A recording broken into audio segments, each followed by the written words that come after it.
এয়া ছাৰৰ ওচৰত আছোঁ আৰু ছাৰৰ ৰোমান্টিক গল্পটো যিটো মই খুব ভাল পাওঁ তাৰ আঁৰৰ কথাখিনি অকণমান শুনিব খুজিছোঁ। কওক। ৰোমান্টিক গল্পটো লিখাৰ যিটো পটভূমি সেইটো হ'ল সেই সময়ত মই সেইটো সময়ত হেৰিত থাকোঁ মালিগাঁৱত। মই ৰে'লত ডেপুটেশ্যনত আছিলোঁ চাকৰি কৰোঁতে।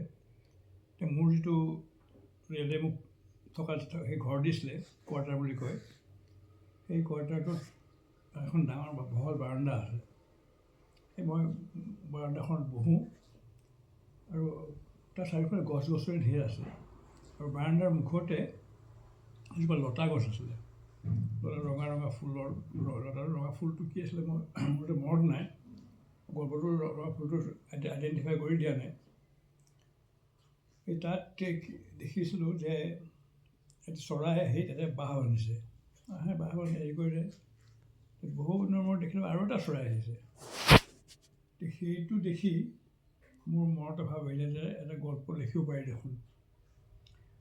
আৰু ৰোমান্টিক গল্প, কিন্তু ৰোমান্টিক গল্পৰ ভিতৰতো আইৰনী থাকে, পৰিহাস থাকে। সেই পৰিহাসটো উলিয়াব লাগিব। ৰোমান্টিক আইৰনী বুলি এটা কথাই আছে। তাৰমানে তাৰ যিটো ৰোমান্টিক সেইটো উলিয়াই দেখুৱাই দিয়া, যিহেতু এই ধৰণৰ ৰোমান্টিক হৈছে, তেতিয়াহে আহি ৰোমান্টিক আইৰনী হৈ যায়। তো সেই তেনেকৈ মই গল্প লিখিলোঁ, কিন্তু দুটা লেভেল আছে। এটা হ'ল যিজন তাৰ প্ৰটাগনিষ্ট বা যিজন গল্পটোৰ মূল ব্যক্তি, যাৰ মুখেদি কোৱা হৈছে, গল্পটোৰ নায়ক বুলি ক'ব পাৰি, তেওঁ প্ৰেমিকালৈ চিঠি এখন লিখিছে। প্ৰেমিকালৈ তেওঁৰ ইতিমধ্যে কিছু মিছআণ্ডাৰষ্টেণ্ডিং হৈছে, কিছুমান হেৰি হৈছে, আৰু সেই কথাখিনি ক'বৰ কাৰণে তেওঁ দেখুৱাইছে যে এটা চৰাইহালৰ প্ৰেমৰ কাহিনী এটা দেখুৱাইছে। প্ৰথমতে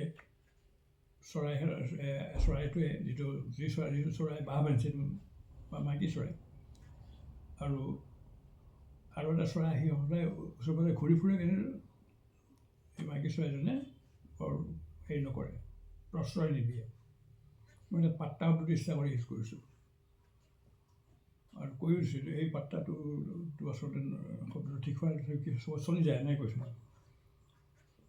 সেই তেতিয়া নিদিয়ে এটা সময়ত দেখা গ'ল যে আহি বহাই নোসোমায় এবাৰ তাই চৰাইজনী যিজনী বাঁহ বান্ধিছিলে ভিতৰত সোমাই গ'ল, ওলাই নাহিলে।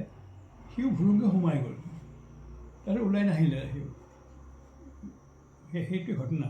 সেই ঘটনাটোৰ পৰা সেই ঘটনাটোৰ আৰম্ভ লৈ যিজনে কৈ আছে পূৰ্বৰ প্ৰেমিকালৈ, তেওঁৰ সেইটো কিয় ব্যৰ্থ হ'ল সেইটো ক'বলৈ গৈছেগৈ।